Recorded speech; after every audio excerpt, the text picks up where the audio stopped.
So we're going to look at the fire at Placerville in detail. This is the southwest corner where the fire started. And you can see down in here, there's all this woodland is burnt right up to the, well, you can see it didn't come up here, but we're going to walk all the way along the back of the hangars and show you all the damage on the southern slope of the whole airport. So 3 hangars up from the southwest corner, you can see where it burned up the hillside from the houses up to the top of the bank, and then across this thin little brushy area did burn, but it was just thin pine needles. So this was a very, very light fire with no heat. Nothing burned on the hangars here, because this area is cleared, everything is cleared. So it just burned the pine needles, but the main fire was down here. Obviously you can see everything black, everything's burned down there. And then it headed this way, so let's go and see more. So 5 hangars up from the southwest corner, there was a pile of pine needles here that somehow was left for some reason, and that managed to buckle and warp the side of the hangar and melt these electrical conduits, whatever they're called. So this is blistered and burnt. A bit of damage on that one. And you can see there's retardant. See the red? There's fire retardant on the hangar where they've bombed it. So we're just walking along behind the hangars, and you can see there's some heat damage to the paint. Bit of pine needles burning here, but here it's pretty bad. This was pretty intense right here. And then if you look over there, you can see the pink on the grass, and there's a bulldozer cut line where they've stopped the grass from burning, and it just burned up towards the airport. So it was trapped between the grass and the runway, those trees. So the retardant prevented the grass burning, and the runway prevented it getting further up onto the airport, because the airport itself was a fire break. So we're at the top of the bank. Everything here is burnt. And these trees weren't burnt because there was only thin pine needles at their bases because they'd been cleared, so they did not burn. So there was a lot of clearing done here. But further around it gets worse. Let's go and have a look. Heat damage on the wall, but not buckled. And obviously a window broken because of the heat. So there's some damage, and obviously smoke went into that. But this hangar was empty. And if we go around here, there's that box there is an old oil recycling dump that's been not used for 10 years. And it was a wooden frame. It burnt to the ground. We'll show you when we get closer. So this is where we used to dump our old engine oil into a tank. It was empty, hasn't been used for years, but it had a wooden frame. So you can see the metal's all buckled and the wooden frame, so this is gone. But this was pretty intense. This was black smoke. I was watching it from right there. This was before the firefighters turned up. So it started over there, and it's been burning this way along the southwestern ridge of the airport. All this hillside. Bulldozers have been down here, of course, to make a fire break. You see the tracks.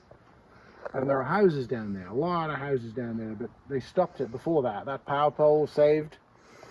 And then if you go across here, we'll go closer, but that hangar there was fairly badly damaged. It got the window burnt, and some of the inside trim was burnt, and the door frame was burnt, and the hollow door inside melted. But because there wasn't a lot of vegetation here, it went out fairly quickly. And then the worst of them is further along. Let's see it.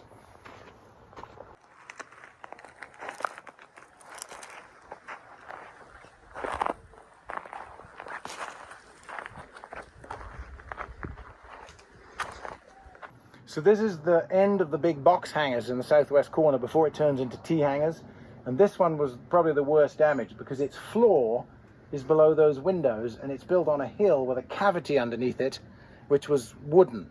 So the fire got inside and has burned all the wooden frame inside there, and they had to cut a hole here and spray water in and put it out. But there's damage to the window frame, vents, the wooden structure inside, and it's got this cantilevered floor, so this one will need a lot of work.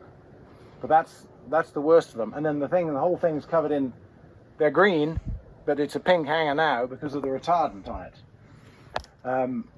So this holds 3 planes. This is a big hangar. It's got a Bonanza and 2 Pipistrelles in it. But it's probably the worst of them. But we'll go up and look at the T hangars now on the way further east.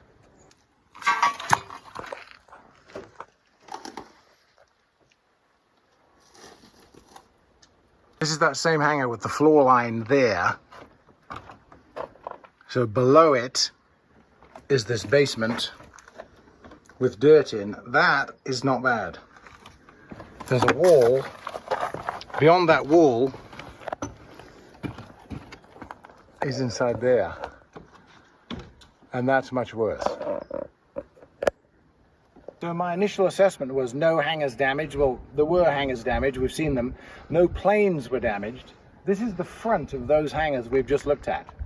So you can't really tell anything until you go round the back. And there's one of them here that we'll go into.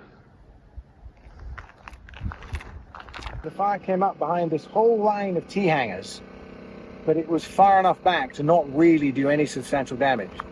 And then it came back up against the hangars right here, and then it was next to the runway. So we'll go and look behind this hangar, and then we'll go along the side of the runway.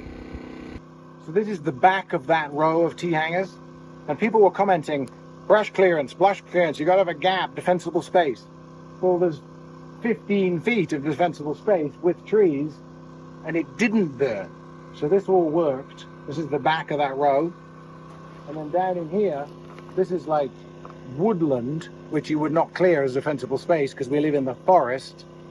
That did burn. So there's a bulldozer cut here, and then up here is the end of runway 5, going the 1 mile length of the full runway. And then the main fire burned down over the bank up there. We'll see that now. So we're standing on the helipad at the end of runway 5, looking north towards the sheriff's hangar, and the fire burned right up the back, just in the grass. It was not a big fire and there was no damage, but it was just grass. But if we go around here and look this direction, when I first saw smoke and came out of the office, I drove to here on the golf cart and I looked down here and I saw fire in the trees. That was the first contact of it right here, just a little bit further along, and then it spread, and now we're up on the runway. We'll take the golf cart and look over the southern edge. So orientation, runway 5, my office. The fire burned on this side, but it came up this bank, and you can see where a bulldozer went down and cut a fire break, and then beyond it down there in the trees you can see a load of pink retardant and burn here, and the fire then went round that edge and started along the runway. My office, the runway, the fire. It came right up to here, and obviously the runway is the fire break, so they're trapping it in this woodland area in between the runway and the grassland, but it's working its way east, and I live east, so it's working its way down there. But there's a big fire break there at the end where it stopped, and we'll go down there and look at it. But this was where the main big flames were.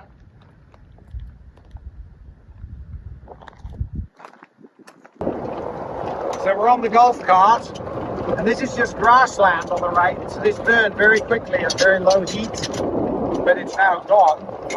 And we're heading down towards the VOR at the end here, where there's a bit more brush, but it flared up, and then it finally went out. You can start seeing houses over the bank, over there, which shows that they were concentrating really on controlling it here. So just cruising slowly along the edge in the golf cart, which is why it's probably jigging around. This is the burn area right before they stopped it.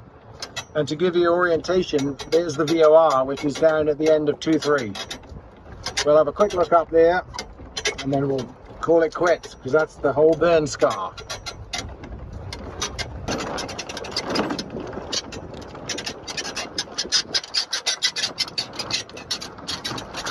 So here we are up on the VOR at the end of 2-3, looking southeast, fire hoses. They broke the fence down over there, and you can see the retardant on the trees. This is where they stopped it. So 737 went across here and put down a line of retardant, and they controlled it right here, which is good, because off the end of 2-3 down in that valley is my house, which I was at this time when that came over. And getting a bit concerned, but they put it out. So that's the full length of the Placerville Airport from the beginning to the end on the south side of what burned and what damage there was. And I'll just say it again, no planes were damaged, some hangars were damaged, and the what people were saying about defensible space, there was a lot of defensible space, but it's a big fire, and a big fire will cross a freeway. So how much do you clear? But anyway, this is Mark at Skywagon University, and thanks very much for watching this update on the Placerville fire.